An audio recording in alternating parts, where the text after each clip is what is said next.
Welcome to this week's Kline May Realty Showcase. I'm Susan Melendez at the main office in Harrisonburg.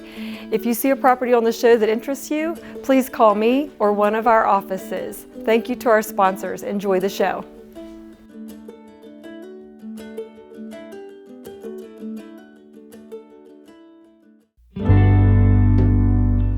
Well, Lucas, it's good to see you. I appreciate you coming today. Yeah, no problem. Glad to do it. Yeah, I know it's been a couple months since we worked together, but I'm glad we could have this time to catch up. Yeah, what was it, like 3 months ago almost now? Yeah, end of September. We did the sale of your townhouse, your and Nicole's townhouse, and then obviously moved you guys into the new home that you bought as well. So what was it that prompted you guys to be looking for a new house and originally wanting to sell the townhouse? Yeah, so there were a few reasons. We have a growing family. We had a daughter just 5 months ago, and so we wanted to have a place for her to run around, and the townhouse was just a little bit on the small side. We just wanted to move to a great neighborhood, but also nearby. I pastor a church in Harrisonburg, and so we wanted to be within 30 minutes of there as well. So there are a lot of things going on there. Of course, you guys were selling your townhouse, which is why you reached out to me originally, and had just had a newborn over the summer, so kind of had your hands full for sure, and then we're planning, right, to move into your parents' house? Yeah, we had reached out to you originally just to sell the townhouse, and then we saw the listing come up, and then we said, like, hey, Matt, do you think we could buy this place? And he said, well, not probable, but it's possible. Ended up working out, which was awesome. So in the sale of your townhouse and the purchase of your new home at the same time, I mean, they were pretty smooth, but of course, there was a couple obstacles and challenges. So kind of, remind me, what were the things that we encountered, and what did you see as the most difficult barriers? I just remember the inspection on the townhouse. Just a few things. It's an older townhouse, so there are a few things that the inspector found. I had a super tight timeline because obviously at the new home, the buyers wanted to shorten the closing period, I think from maybe 5 weeks to 4 weeks, and so I had to work with the lender to do all that, and we're just texting you at like 9 or 10 o'clock at night and getting back from the other realtor and asking would they take a credit or did you want it fixed, and getting all the quotes together. And so, and with you, it all went very smoothly, but I think it could have gone the other way if it hadn't. Well, Lucas, once again, I really appreciate you taking the time today. I know you've got a busy schedule, but it's been great to catch up with you, kind of rehash and relive that experience that we had working together on those 2 transactions this fall. Yeah, it's my pleasure to come out. We're just always happy to show my gratitude and thankfulness for you and for Kline May and what you guys did. So it's my pleasure to be here.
Whether you're looking to purchase or refinance a home, DuPont Community Credit Union has mortgage options to fit your life.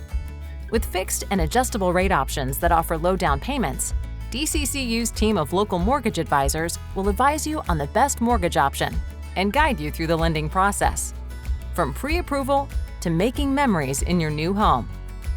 Start your home buying journey today at mydccu.com.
Thanks a lot, Huck, for inviting me to SPCA to meet Panchees today. Yeah, thanks so much for coming over. We always appreciate having you guys over here. Can you tell me a little bit about Panchees? Yeah, so Panchees has been with us for about a month or so.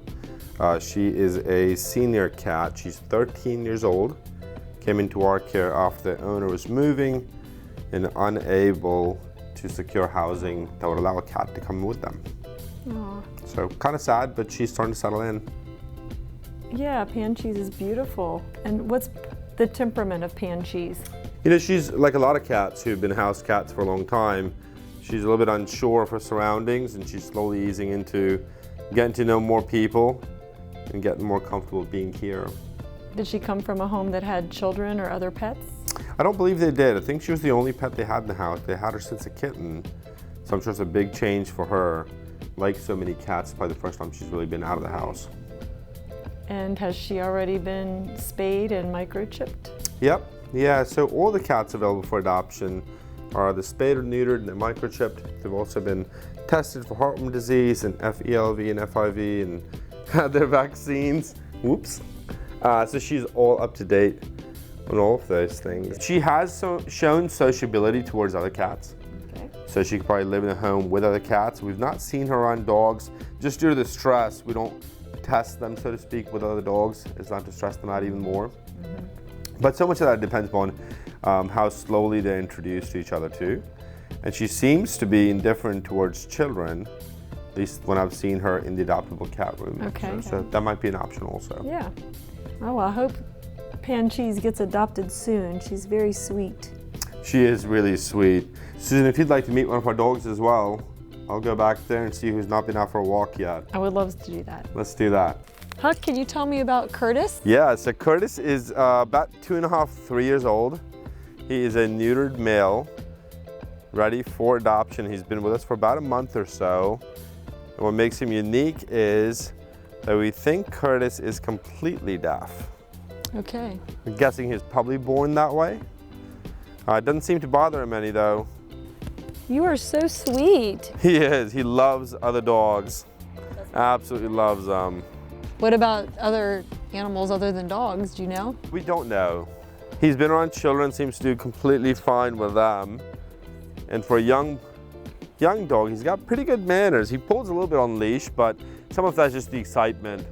In general, what would you define his temperament? You know, he's an easygoing dog. He truly is somebody who's able to make some accommodations for him being deaf. And that really is just a matter of being able to communicate with him. Whereas in his case, it requires going over to give him a little tap to let him know you're trying to communicate with him. But outside of that, there's really no underlying health concerns or anything.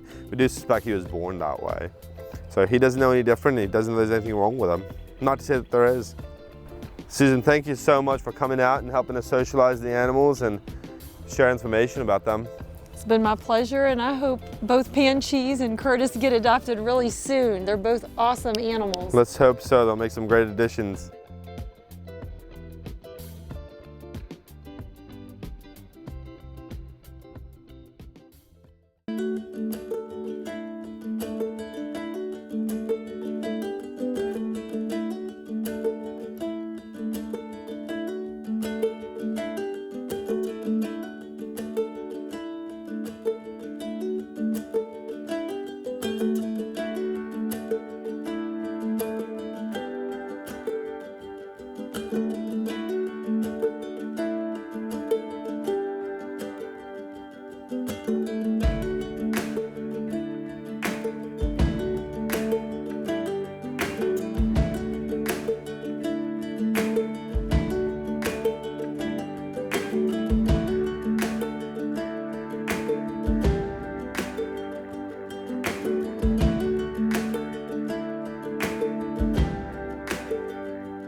Hi, I'm Karl Waizecker, Principal Broker at Kline May Realty. Thank you for joining me for Q&A with Kline May.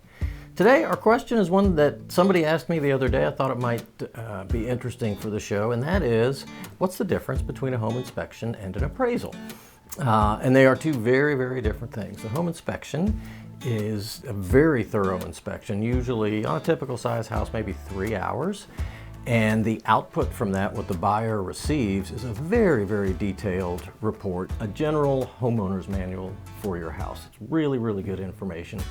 And during the past couple of years, when things have been so fiercely competitive among buyers, we've seen a lot of buyers go without a home inspection. And as you would expect, we've had several of them who have regretted that decision because things were discovered after they moved in that turned out to be expensive problems. An appraisal, on the other hand, is something that's ordered by your lender if there's financing involved, and that is solely to determine the market value of the house. And what the lenders are really concerned about is having to take the house back over. So they want to be sure that if that ever happens, the value is there and they'll be able to sell the house for at least as much as what's owed on it. And in contrast to the home inspector, appraisals are usually fairly quick. The appraiser might be in your house for 15 minutes or so, and then they'll go back and do a bunch of homework, and they get into the database of sold homes, and their job is to find comparable homes which have sold recently. And from those comparable homes, they make adjustments, and from all of that, they come up with a value.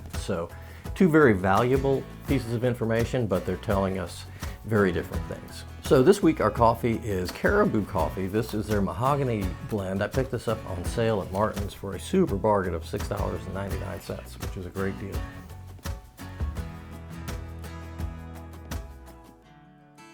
That's a very good cup of coffee. It's a very smooth, kind of medium roast kind of flavor.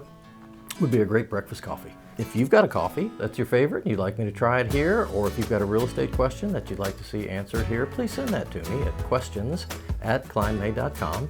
And as always, if you'd like to keep up with the real estate market, click on the link below and that'll take you to a display of the listings that have hit our market in the past 2 weeks. Thanks for joining us today. We'll see you next time.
all want to give our kids the best of everything, the best nutrition, the best education, and the best place to grow up, even the air they breathe. Lennox strives to provide the best air quality for your family's home, free of indoor air pollutants. At Landis Heating and Air Conditioning, they can install a Lennox customized comfort system in your home. Let Landis sweat the details so you can relax in comfort. Call my friends at Landis Heating and Air Conditioning today. Lennox, innovation never felt so good. Hi, I'm Karl Waizecker, Principal Broker of Kline May Realty, and I'm here today with Erick Hash, CEO of the Harrisonburg-Rockingham Association of Realtors. Thanks so much for being with us today, Erick. Happy to join you. We're here today just to give a little bit of an update on the spring 2023 market and what's going on here in Harrisonburg and Rockingham County, and also in the greater Augusta area. And what we're seeing so far is, as you've seen in the headlines, a slower year than last year. The Harrisonburg market is down by a little more than 15%, and the Augusta County market down by a little more than 25%. However, in both markets, prices are still climbing. For the past several years, we've been short on inventory, or so we've thought. We've always talked about nothing to sell, there's nothing on the market. But we have to be careful to realize that means standing inventory, and that we sold a lot of houses over the past few years, which meant there were a lot of houses to sell. There just weren't too many at any given point in the market. This year, the opposite's happening. There have been far fewer new listings on the market in the first 4 months of this year than in prior years, but the pace of sales has slowed a little bit because of the hike in interest rates, so there are actually a little more standing inventory than what we've had last year. You get to see, Erick, kind of a bigger picture perspective. You get to talk to brokers and agents from all the various firms. What are you hearing from folks about the market this year? One of the interesting things that I'm seeing more and more of are the listings are going within the first 3 days, or they're going 30 plus. Yep. You're not seeing a lot of those 10 to 20 day listings. That's an interesting process because you get those who are setting back, waiting to see if the price is going to drop or what may happen, but then so is everyone else, and it creates a new rush at a different point. That has been a little bit unique, what I've been seeing recently, I believe. Let's shift gears a little bit. A lot of folks in the community aren't too aware of what the Realtors Association actually is here for. Can you share with us a little bit about what the association does, both for the realtor community and also for our larger community? Yeah, so we just went through strategic planning process last fall, kind of setting the next 3-year plan, kind of goals for us as the association. And one of the big themes for us in the next few years is engagement of our members. We're doing more and more to find opportunities to just get our people together, to build networking relationships. It helps us work together even better. We've put an emphasis this year in particular on supporting Habitat for Humanity, our community outreach efforts, and that committee of doing a few fundraising events to support that. Fantastic. Yeah, they've got a lot going on right now. It's been nice to see them grow in their impact here in our community. Yeah. Thanks so much for coming in and talking with us today, Erick. It was great having you here. Well, we appreciate the invite, and anything that we can do at the association to support the work of our members, we're always here to help.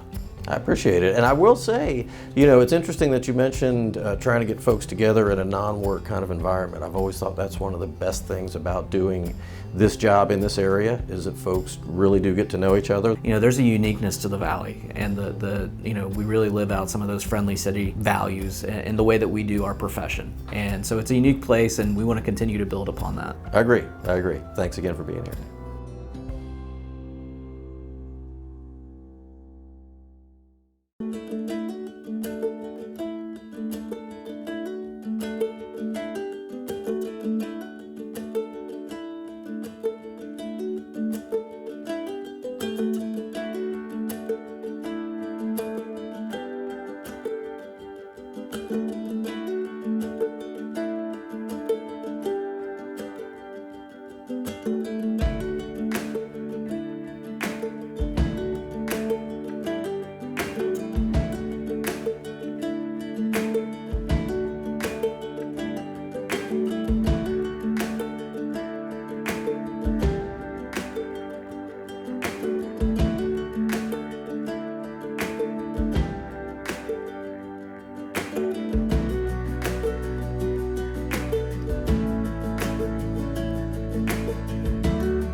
Thank you for joining. Blah, blah, blah, blah, blah. Y'all are making me nervous over here. Thank you for joining us today. I hope you enjoyed the show. Thanks again to our sponsors. We'll see you next week.